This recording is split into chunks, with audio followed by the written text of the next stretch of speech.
The council chamber was silent. Zixthar stood in the center of the vast room, his dark green scales catching the light from above. 2 of his forearms were missing. Scars covered his face and body. The other council members stared at him from their seats arranged in a circle around him. He was a Velcron, a member of one of the most powerful warrior races in the galaxy. His people had conquered 47 worlds. They had never lost a battle. They had never retreated from a weaker enemy. But now, Zixthar stood before the Galactic Council as the only survivor of his fleet. "Begin your testimony," said Council Prime, an ancient being whose species had formed the Council 10,000 years ago. Her voice echoed through the chamber. Zixthar took a breath. His remaining claws dug into his palms. Even now, 6 months later, he could barely speak about what happened. 47 ships, he began. His voice was rough, broken. "We had 47 warships, the finest vessels in the Velcron fleet. 12,000 warriors, the best soldiers my people have ever trained." He paused. "I am the only one who returned." A council member from the Threxian delegation laughed. It was a harsh clicking sound. "You expect us to believe that a primitive species destroyed your entire fleet? The humans barely have functional space travel. Our scouts reported they only recently built stations in orbit around their world." Zixthar turned to face the Threxian. His eyes were cold and empty. "That is what we thought too. That assumption killed 11,999 of my people." The chamber fell silent again. 6 months ago, our expansion fleet detected radio signals from a small yellow star system. The 3rd planet showed signs of advanced civilization. We sent scouts. They reported a species called humans. Bipedal. Weak bodies. No natural armor. No claws or fangs. Slow compared to us. Fragile. Zixthar's voice grew quieter. "We thought they would be easy to conquer." Council Prime leaned forward. "Continue. We followed standard protocol. We jumped into their system with our full fleet. We positioned ourselves around their planet. We broadcast our terms in their primary languages. They had 30 of their hours to surrender completely or face total destruction." Zixthar closed his eyes, remembering. "We expected fear. We expected them to beg. We expected them to accept servitude to preserve their lives. That is what every other species has done." "What did they do?" asked another council member. "They said no." The word hung in the air. Several council members shifted in their seats. Zixthar continued. Their exact words were, "Negative. Prepare for defensive action." We thought it was funny. They had maybe 20 combat vessels. Small things. Primitive weapons. We had 47 capital ships, each one large enough to carry 500 warriors. Each one armed with plasma cannons that could burn continents. Zixthar walked slowly around the center of the chamber. His movements were stiff, painful. Fleet Commander Vrath ordered a demonstration. We targeted one of their orbital stations and destroyed it. We wanted to show them what would happen if they continued to resist. We watched the station break apart. We saw the humans inside die in the void of space, and did they surrender then? Council Prime asked. "No," Zixthar said. "They attacked." He stopped walking and stood still. His remaining hands trembled. "Their 20 vessels came at us. We were not worried. Our shields were stronger. Our weapons had longer range. Our ships were 10 times larger. But something was wrong from the start. The humans fought differently than any enemy we had faced before." "How so?" "They did not try to win," Zixthar said. "They tried to hurt us. There is a difference. A normal species fights to achieve victory while preserving their own lives. Humans fought to cause damage regardless of the cost to themselves." He described the first engagement. Human ships charged directly at Velcron vessels with no defensive maneuvers. They ignored incoming fire. When their shields failed, they kept coming. When their hulls began to break apart, they kept coming. When they were clearly going to die, they aimed themselves at Velcron ships and kept accelerating. I watched a human destroyer take 17 direct hits from our plasma cannons. It was burning. Atmosphere was venting. Half the ship was gone. It should have retreated. The crew should have evacuated. Instead, it turned toward my sister ship, the Conqueror's Blade, and went to full thrust. The council chamber was completely quiet. Everyone was listening now. The human ship crashed into the Conqueror's Blade at full speed. Both vessels exploded. 500 of my people died instantly. The human crew was only 70 warriors. 70 humans killed 500 Velcrons and destroyed a capital ship. Zixthar looked around at the council members. We intercepted their final transmission. The human captain said, "For Earth, for humanity." No surrender. Then he was gone. Just like that. He chose death. He chose it gladly. A council member named Torvin spoke up. He was from a peaceful species that had never known war. Perhaps it was just one fanatic. One crazy captain. "That is what Fleet Commander Vrath said," Zixthar replied. Then it happened again. And again. Every human ship fought the same way. They coordinated their suicide runs to maximize damage. They shared targeting data. They focused on our largest vessels. They worked together like fingers on a hand. He described how the battle continued. Human ships were faster and more agile than Velcron vessels. They used the debris from destroyed ships as cover. They fired missiles that split into dozens of smaller warheads. They used weapons that the Velcrons had never seen before. Kinetic harpoons that punched through shields. Electromagnetic pulses that disabled systems. Chemical explosives that burned through armor. "We destroyed all 20 of their combat vessels," Zixthar said. "But they destroyed 8 of our ships. 8 capital ships gone. 4,000 warriors dead. From 20 primitive vessels crewed by maybe 2,000 humans total." He shook his head. The fleet commander was angry. He said we would make the humans pay. He ordered the fleet to move into orbit and begin bombardment. "That should have ended it," said Council Prime. "It should have," Zixthar agreed. But the humans had more ships. They were hiding in the asteroid belt beyond their 4th planet. Colony vessels, we learned later. Civilian ships meant for long-range exploration. The humans had armed them, covered them with weapons, filled them with warriors. His voice grew even quieter. The council members had to lean forward to hear him. 30 more ships appeared, larger than their combat vessels, slower, but heavily armed, and they broadcast a message to us on all frequencies. What did they say? Zixthar looked directly at Council Prime. His eyes showed something the ancient being had never seen in a Velcron before. Fear. Pure, absolute fear. The message was simple. A human voice, calm and cold, said, "You wanted war. Let me tell you about war. We have been doing it for 10,000 years. We are very, very good at it. Leave now or learn what humanity does to invaders." He paused. We did not leave. That was our second mistake. Our first mistake was coming to their world at all. The chamber remained silent. Every being present understood what was coming next in Zixthar's testimony. This was just the beginning. The worst was yet to come. Should I continue? Zixthar asked. Council Prime nodded slowly. Yes, the Galactic Council must know what happened. We must know what humanity is capable of. Continue your testimony, Commander Zixthar. Tell us everything. Zixthar steadied himself before continuing. The memories came flooding back, sharp and painful as broken glass. He could still see the battle displays, still hear the screams over the communication channels, still smell the burning metal and flesh. Fleet Commander Vrath refused to retreat, Zixthar continued. He said no primitive species would make the Velcron fleet run away. He said we had superior numbers, superior weapons, superior warriors. He was right about all of those things, but it did not matter. The council members watched him carefully. Zixthar noticed that even the skeptical Threxian had stopped laughing. Good. They needed to understand. They needed to know what he knew. The human colony ships came at us from the asteroid belt. We scanned them. They were old vessels, maybe 50 years old by human standards, converted cargo haulers and transport ships. Some of them had civilian markings still visible under the weapon mounts. But they were armed. Heavily armed. Zixthar described how the Velcron fleet repositioned to meet this new threat. They formed a defensive sphere around their flagship. Standard military doctrine, proven effective in hundreds of battles. The humans should have been intimidated. They were outnumbered, outgunned, facing the most powerful military force in 3 sectors of space. They did not slow down.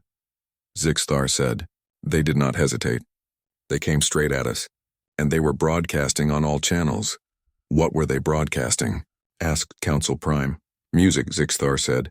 Several council members looked confused. Human war music. Loud, aggressive sounds with shouting vocals. Our communications officers could not block it. It came through every frequency. The humans were playing music while they prepared to die. The human vessels split into 3 groups as they approached. One group went high, one went low, one came straight down the middle.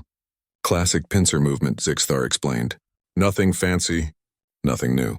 but executed with perfect precision and absolute commitment. We opened fire at maximum range. Our plasma cannons should have destroyed them before they got close. But the humans used the debris from their earlier ships as cover. They hid behind the wreckage of their own dead. They used the bodies of their fallen warriors as shields. Zixthar's voice carried a note of something that might have been respect, or horror, perhaps both. The middle group took the heaviest fire. We destroyed 12 of their ships in the first minute. But while we were focused on them, the high and low groups flanked us.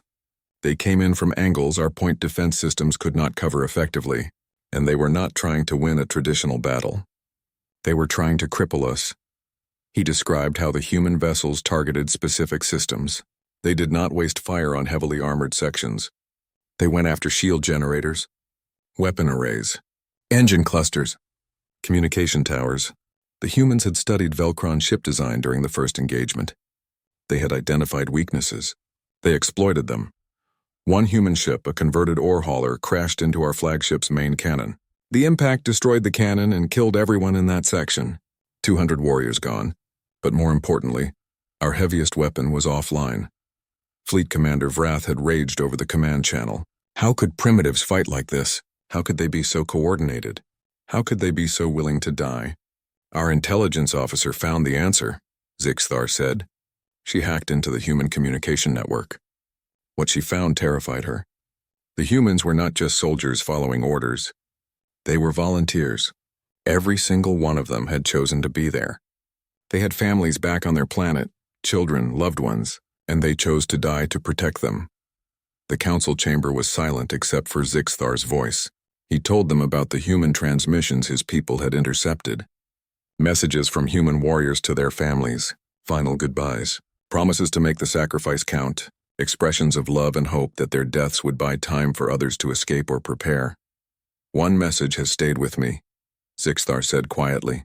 A human female, captain of a small destroyer. She recorded a message for her son. She told him she loved him.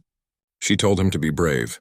She told him that sometimes good people have to do hard things to protect what matters. Then she aimed her ship at our carrier and accelerated to ramming speed. He paused. Her son was 7 years old. In human terms, barely more than an infant. She chose to leave him. She chose to die. Because protecting her world mattered more than seeing him grow up. The Threxian council member spoke up. His voice was different now, less mocking. This is madness. No rational species would sacrifice themselves like this. That is what we thought, Zixthar agreed. We were wrong. It is not madness. It is something else. Something we did not understand then. Something I barely understand now. The battle had continued for hours. The Velcron fleet maintained superior firepower, but the humans kept finding ways to hurt them. They used tactics the Velcrons had never seen. They modified their strategies in real time as they learned from each engagement. They shared information instantly across their remaining vessels. We discovered they were using a distributed network, Zixthar explained. Every human ship was connected to every other human ship. When one captain learned something, all captains knew it within seconds. When one ship found a weakness, all ships exploited it immediately. The Velcrons fought as individuals, each captain commanding their own vessel according to their own judgment. The humans fought as a single organism, each ship a cell in a larger body. It gave them an advantage that surprised the Velcron fleet, but numbers still mattered. Firepower still mattered. Slowly, inevitably, the Velcron fleet destroyed the human vessels. One by one they died. Each death cost the Velcrons more ships, more warriors, more resources, but the humans were running out of vessels. Finally, there were no more human ships, Zixthar said. We had won the space battle.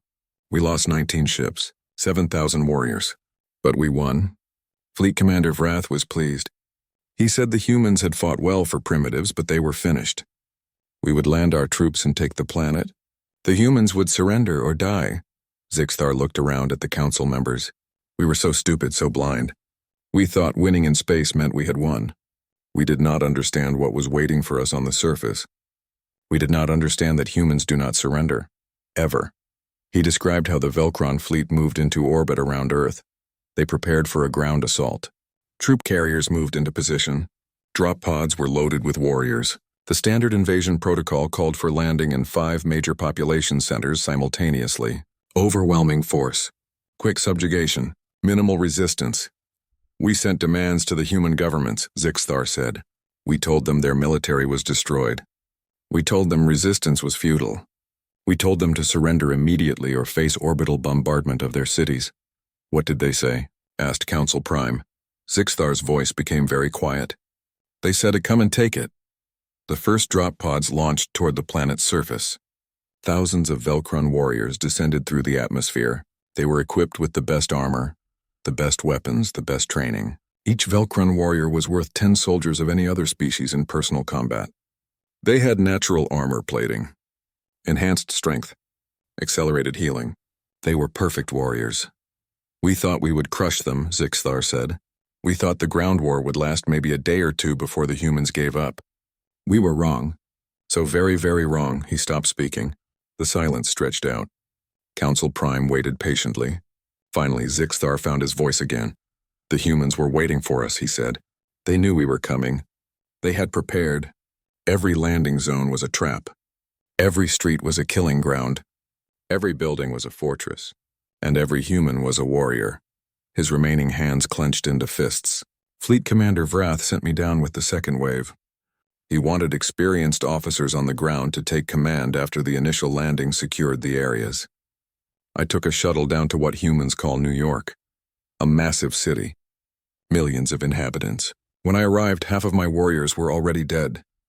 The council members leaned forward. This was what they needed to hear. This was why Zixthar had been called to testify. They needed to understand what happened on the surface of Earth. They needed to know what humanity was truly capable of when defending their home. I will tell you what I saw, Zixthar said. I will tell you about the ground war. But I warn you now, what I describe may be hard to believe. You may think I am exaggerating. You may think I am a coward making excuses. But every word is true. I swear it on the ashes of my people. He took a deep breath. Let me tell you about what humans do when you invade their home. The shuttle ride down through Earth's atmosphere had been rough. Zixthar remembered every detail. Anti-aircraft fire from the surface, human missiles tracking them, other shuttles exploding around his as human defenders fought desperately to stop the landing. His shuttle had made it through, barely. We landed in the middle of what humans call Manhattan, Zixthar continued his testimony, an island city surrounded by water. Tall buildings everywhere, millions of civilians. We expected panic. We expected chaos. We expected the weak to flee while the warriors fought. He paused and his voice grew harder. Every human was a warrior. Every single one. The landing zone was supposed to be secure. The first wave should have cleared it. Instead, Zixthar's shuttle landed in a battlefield. Destroyed vehicles everywhere. Buildings burning. Bodies scattered across the ground. Both human and Velcron. More Velcron than should have been possible.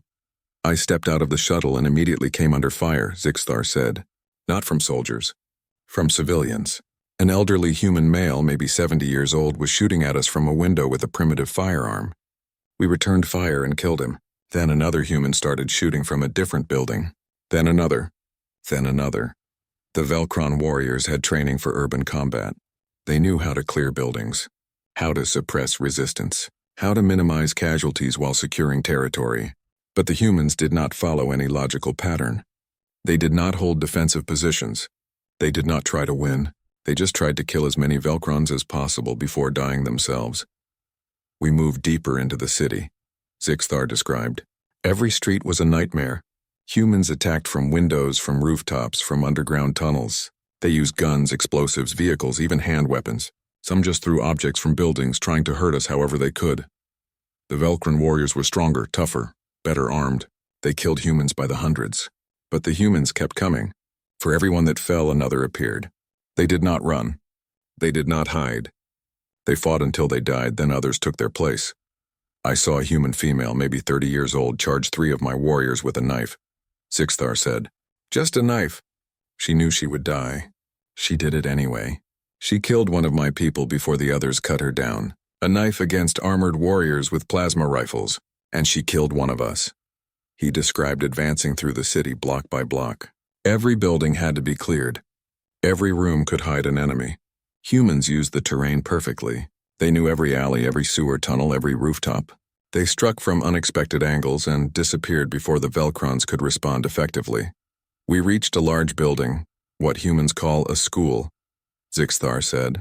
The council members noticed his voice change. Became quieter, more haunted. We thought it would be empty. Civilians should have evacuated. Instead, we found 40 humans inside, teachers and older students. They had barricaded the doors, fortified the windows, turned the school into a fortress. The Velcron warriors had demanded surrender. The humans refused. The Velcrons breached the building and fought room to room. The humans used homemade explosives, improvised weapons, chairs and desks as barricades. They fought with everything they had. We killed them all, Zixthar said flatly. 40 humans. We lost 6 warriors doing it. 6 trained Velcron soldiers died fighting teachers and children in a school building. He looked directly at Council Prime. Do you understand what I am telling you? These were not soldiers. They were educators, young people, and they killed 6 of my warriors. The pattern repeated across all 5 landing zones. Human military forces fought with skill and determination, but so did human civilians. Police officers, firefighters, office workers, shop owners, people of all ages took up weapons and fought. The Velcrons had never encountered anything like it. Our intelligence officers intercepted human communications, Zixthar continued. We wanted to understand their command structure, find their leaders. Cut off the head and the body would die, but there was no central command. The humans were organizing themselves, sharing information through their primitive internet, coordinating attacks through social media. Every human with a communication device was part of their military network. He described finding a human teenager, maybe 16 years old, dead next to a destroyed Velcron transport. The human had used a homemade explosive device, a crude thing made from fertilizer and fuel, but effective. The explosion killed the teenager and destroyed the transport along with the 20 warriors inside. The human had recorded a video message before the attack, Zixthar said. We found it on their communication device. The teenager explained what they were going to do, said goodbye to their family, then said something I will never forget. If you are watching this, I succeeded. Grid Delta 3 is clear. You are welcome. Keep fighting. Never surrender. For Earth. The Velcron fleet commander ordered more troops deployed, sent down the 3rd wave, the 4th wave. Heavy armor. Artillery. The Velcrons poured forces into the 5 cities, trying to overwhelm human resistance through sheer numbers. It did not work, Zixthar said simply. The humans adapted. They stopped attacking our armor directly, started targeting our supply lines, our communication towers, our command posts. They learned our tactics and developed counters within hours. Within hours, the Velcrons discovered something else about humans. They did not just fight. They studied. Every engagement was a lesson. Every Velcron corpse was examined. Human engineers took apart Velcron weapons and armor, analyzed them, found weaknesses, shared the information across their entire resistance network. 3 days into the ground war, humans started using our own weapons against us, Zixthar said. They learned how to operate Velcron plasma rifles, how to use our grenades, how to access our communication frequencies. One human, a former soldier, killed an entire squad using their own weapons and tactics. We found his body later. He had wounds that should have killed him hours before. But he kept fighting, kept moving, kept killing, until he finally died. The council chamber was completely silent. Zixthar continued his testimony, describing the deteriorating situation on Earth's surface. The Velcron forces were winning in terms of territory captured and enemies killed, but they were not breaking human resistance. They were not conquering. They were just dying slowly while humans died quickly. Fleet Commander Vrath became angry, Zixthar said. He demanded to know how primitives were fighting so effectively. Our intelligence officers provided an answer. They had researched human history using captured data networks. What they found explained everything. He described what Velcron intelligence learned. Humans had been fighting wars for their entire history. Thousands of years of constant conflict, not just against other species, but against themselves. Humans had perfected warfare against opponents with equal intelligence and creativity. They had invented weapons specifically designed to kill other humans. Their entire civilization was built on a foundation of organized violence. Humans have words for people who never fight, Zixthar said. Pacifist, peaceful, these are considered unusual for humans. The default human state is warrior. They are born knowing conflict. It is in their nature, in their blood, in their culture. The Velcron intelligence reports included something else. Human entertainment. Humans created stories and games about warfare for fun.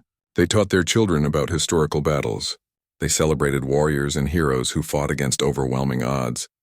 Their entire culture glorified the concept of fighting and never surrendering. We realized we had made a terrible mistake, Zixthar said. We invaded the homeworld of a species that had spent 10,000 years learning how to fight. Not learning how to conquer other worlds, learning how to fight for survival against intelligent, creative, relentless enemies, against themselves. He described how Fleet Commander Vrath made a decision. If ground forces could not break human resistance, orbital bombardment would. The Velcron fleet would destroy human cities from space, burn their civilization to ash, force surrender through overwhelming destruction. Vrath ordered all ground forces to withdraw to the landing zones for extraction, Zixthar said. We would evacuate, then bombard the planet. It was the logical choice, the only choice. But as the Velcron forces began withdrawing, something unexpected happened. The humans did not let them retreat. They pursued, attacked the Velcron warriors as they fell back, ambushed the extraction shuttles, fought even harder than before. They knew what we were planning, Zixthar said. They knew we would bombard their cities. They knew millions would die. And they fought anyway. They tried to kill as many of us as possible before the end. That is when I truly understood what humans are. They do not fear death. They fear failure. As his shuttle lifted off from Manhattan heading back to orbit, Zixthar looked down at the burning city. He saw humans still fighting on the ground, still shooting at departing Velcron forces, still refusing to give up even though bombardment was minutes away. Then something happened that changed everything, Zixthar said to the council. Something that turned our victory into defeat. The humans had one more surprise for us, one more weapon we did not know about. He paused and his voice became very quiet. They were not alone. Zixthar's shuttle reached orbit and docked with his command ship. Around him, the Velcron fleet prepared for orbital bombardment. Plasma cannons charged. Targeting systems locked onto population centers. Fleet Commander Vrath gave the order to begin firing, to destroy the human cities and break their will to fight. The weapons did not fire, Zixthar said to the council. Our targeting systems went offline. Then our navigation systems. Then our communications. One by one, every electronic system in the fleet began to fail. The Velcron warriors rushed to find the problem. They checked for battle damage, for equipment failure, for any physical cause. They found nothing wrong. The hardware was fine, but the software had been compromised, infected, destroyed. The humans had infiltrated our computer networks, Zixthar explained. During the first engagement, when we thought we were winning easily, human cyber warfare specialists were hacking our systems. They spent days inside our networks, studying, learning, waiting, and when we tried to bombard their planet, they activated their weapon. The virus spread through the Velcron fleet like fire through dry grass. Every ship was connected through the same network. Every system was linked. What affected one affected all. Within minutes, 40% of the fleet's computers were offline. Critical systems failed across multiple vessels. We tried to restore control, Zixthar said. Our technicians worked desperately to purge the infection. But for every problem they fixed, 3 more appeared. The human virus was adaptive, intelligent. It learned from our countermeasures and evolved. We realized the humans had created an artificial intelligence specifically to destroy our fleet. While the Velcron warriors fought against invisible code, the humans launched their counterattack. Not from the surface. From space, ships appeared throughout the solar system. More hidden vessels emerging from asteroid fields, from behind moons, from deep space where they had been waiting in silence. They had dozens of ships we never detected, Zixthar said, and his voice carried disbelief even now. Dozens. Hidden so well our sensors never found them. The humans had expected invasion. They had prepared for it. While we thought they were primitive and unprepared, they were setting a trap, and we walked right into it. The human vessels were different from the ones destroyed in earlier battles. Larger, more heavily armed. These were not civilian ships converted to war use. These were military vessels built specifically for combat.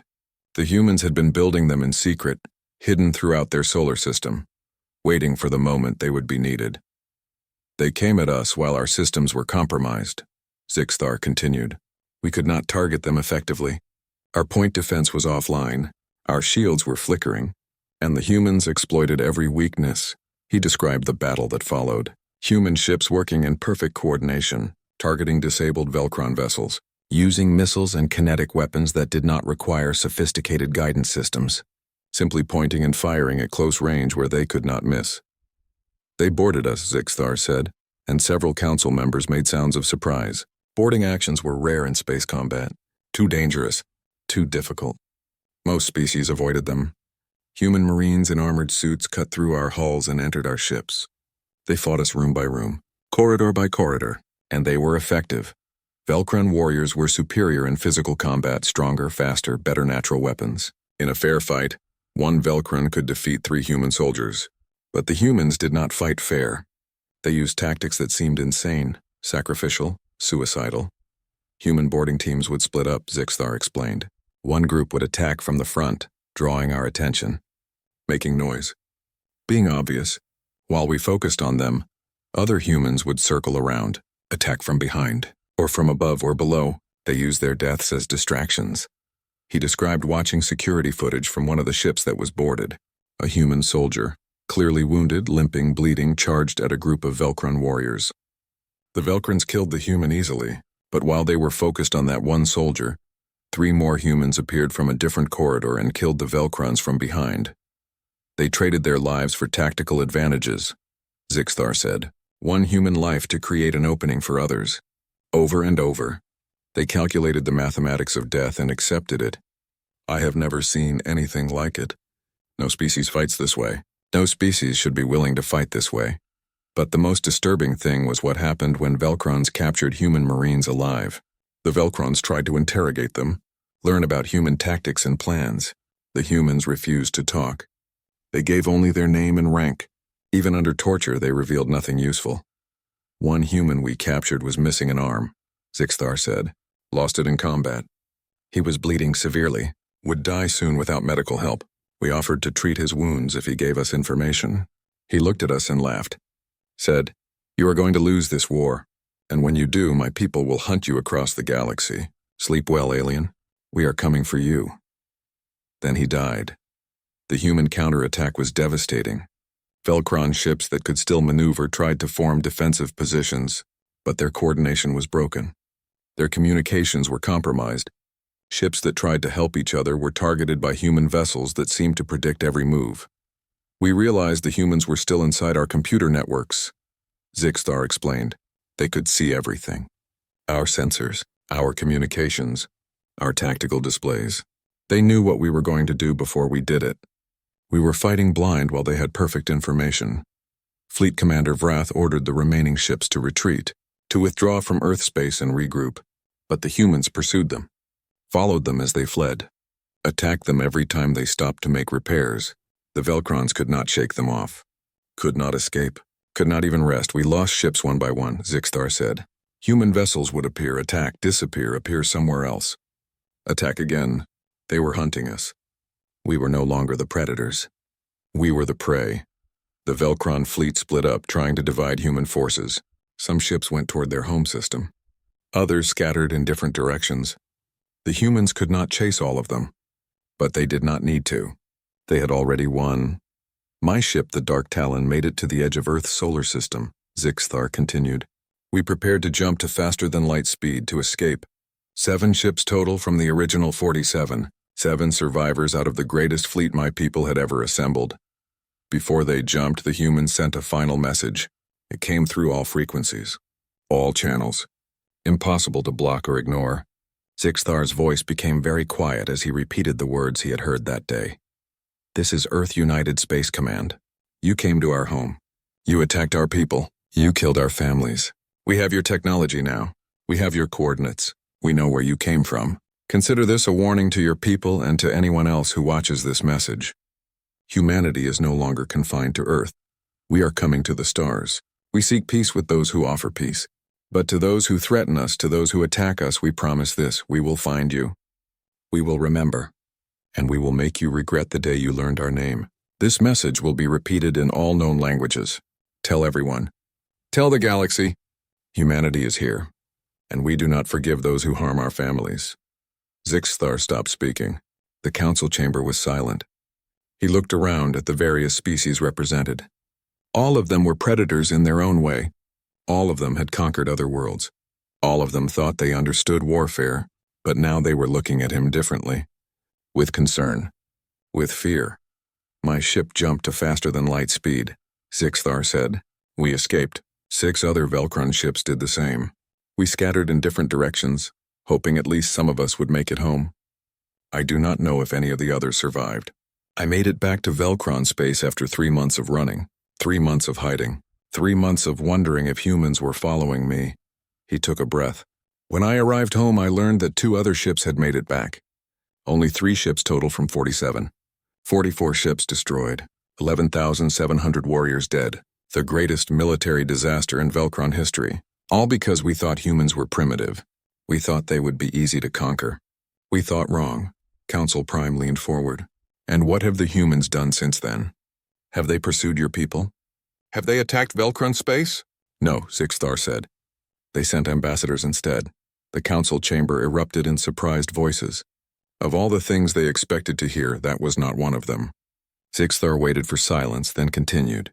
Human ambassadors came to Velcron space 3 months after the battle. They came in peace. They offered medical aid for our wounded. They offered to return the bodies of our dead for proper burial according to our customs. They offered a peace treaty. And did your people accept? Asked Council Prime. Yes, Zixthar said simply. We accepted. Because we learned what happens when you fight humans. We learned that humans are capable of terrible violence when defending their home. But we also learned they are capable of mercy when you stop being a threat. They could have hunted us, destroyed us. Instead, they offered peace. That is why I stand before you now.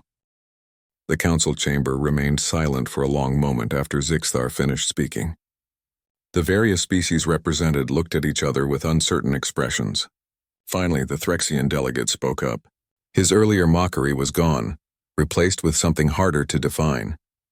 Concern, perhaps, or calculation. You expect us to believe that primitives defeated your entire fleet and then offered peace? The Threxian clicked his mandibles. This sounds like propaganda, like you are trying to make your defeat seem less shameful by inflating your enemy's capabilities.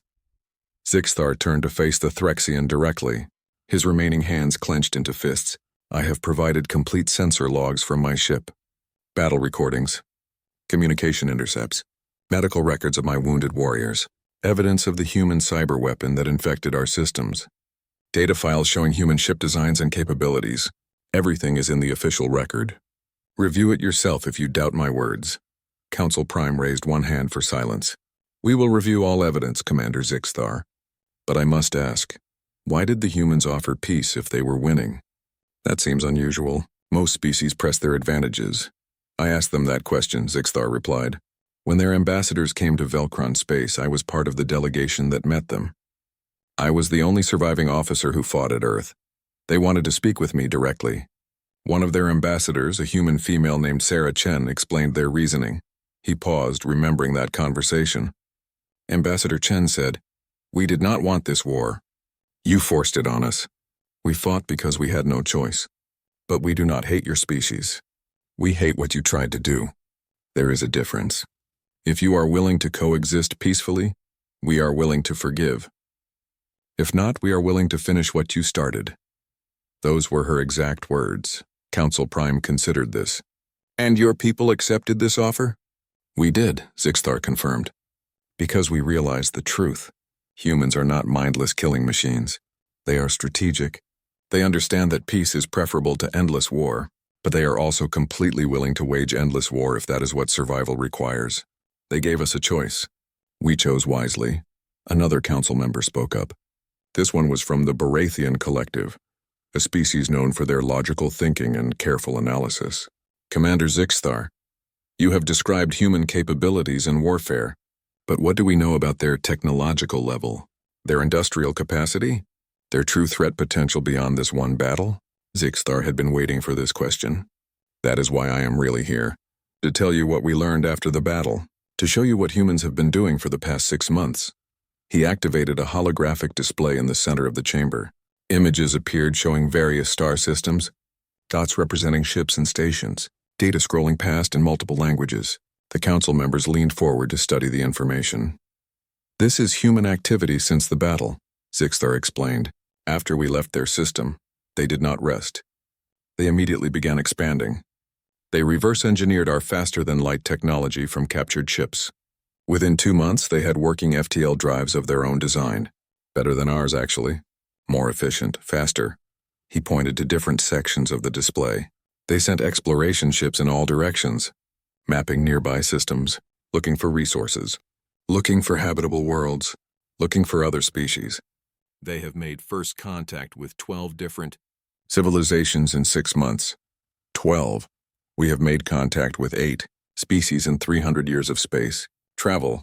The Baratheon delegate studied the data carefully. Impressive expansion rate. But that only makes them explorers, not a threat. Look at this, Zixthar said, changing the display. New images appeared. Construction projects in Earth's solar system, orbital factories, mining operations on asteroids and moons, massive shipyards in deep space. The humans are building, constantly building. Their industrial capacity increased 400% in 6 months. They are constructing ships faster than we thought possible. He zoomed in on one particular construction site, something enormous taking shape in orbit around Earth's moon. We do not know what this is. It is massive, larger than any ship we have ever seen. Human sources say it is a deep space exploration vessel, but our intelligence suggests it might be a weapons platform. We cannot be sure. The Threxian delegate spoke again. So they are building ships and exploring. This proves nothing. Many species do this after developing FTL travel. True, Zixthar agreed, but humans are doing it differently. They are not conquering, not claiming territory, not establishing colonies by force. They approach each new species with diplomacy, with offers of trade and cooperation. They share technology. They offer medical aid. They position themselves as friends to everyone they meet. That sounds like a positive thing, said the Baratheon. It is, Zixthar said, unless you understand what they are really doing. They are building alliances, creating a network of species who owe them favors, who see them as helpful and peaceful.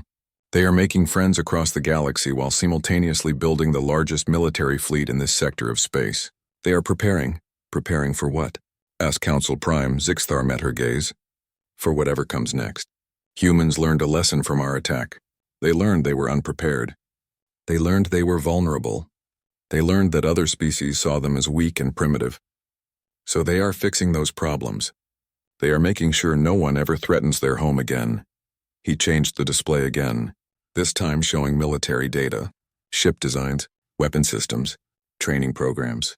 Human military forces have expanded massively. They are recruiting, training, building weapons we have never seen before. They are preparing for war while offering peace. It is brilliant strategy. It is also terrifying. The Threxian stood up. This is fear-mongering. You are trying to make the Council afraid of humans so they will seem more dangerous. So your defeat will seem more justified. Sit down, Council Prime commanded. The Threxian hesitated, then obeyed. Council Prime turned to Zixthar. Continue your testimony. What is your recommendation to this council? Zixthar took a breath. Humanity has requested membership in the Galactic Council. They have submitted all required documentation. They have demonstrated FTL capability. They have made peaceful contact with multiple species. They meet all the requirements for membership. I recommend you accept their application immediately. Several council members made sounds of surprise. The Threxian laughed. You want us to give them a seat on the council? To give them equal status with species who have traveled the stars for thousands of years? Yes, Zixthar said firmly.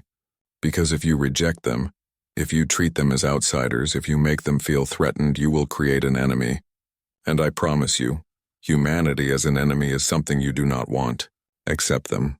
Welcome them. Make them part of the galactic community. Give them a reason to remain peaceful. Council Prime considered this carefully. And if we do not? If we reject their application? Zixthar's voice became very quiet. Then you will learn what my people learned.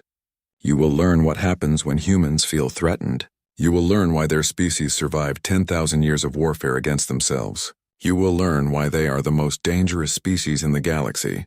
And by the time you learn these lessons, it will be too late. The chamber fell silent again. Zixthar looked around at the various delegates. Some looked thoughtful. Some looked skeptical. Some looked afraid. Good. Fear was appropriate. Fear would keep them alive. I have one more thing to show you, Zixthar said. He activated the display one final time. An image appeared. A transmission received 3 days ago. This is a message from Earth. They sent it to every species they have made contact with, including the Galactic Council. The display showed a human, male, middle-aged, wearing formal clothing. He sat at a desk with Earth visible through a window behind him. The human began speaking, and the Council's translation systems converted his words into languages everyone could understand. Greetings to the Galactic Council and all member species. I am Secretary General James Martinez of the Earth United Government. On behalf of humanity, I formally request consideration for membership in the Galactic Council. We wish to join the community of spacefaring civilizations. We offer our knowledge, our resources, and our friendship to all peaceful species. The human paused and his expression became more serious. We also wish to address recent events. 6 months ago, the Velcron Empire attempted to invade Earth. They attacked our world without provocation. They killed thousands of our people. We defended ourselves, we won. But we did not pursue vengeance. We did not hunt the survivors. We offered peace instead. We did this because we believe in giving others the chance to choose better paths. Secretary General Martinez leaned forward slightly. However, let me be very clear. We defended our home once. We will defend it again if necessary. We seek peace, but we are prepared for war. We offer friendship, but we remember our enemies. We forgive those who stop being threats, but we never forget those who threaten us. This is not a warning. It is simply information. We want all species to understand who we are and what we represent. The human smiled, but it did not reach his eyes.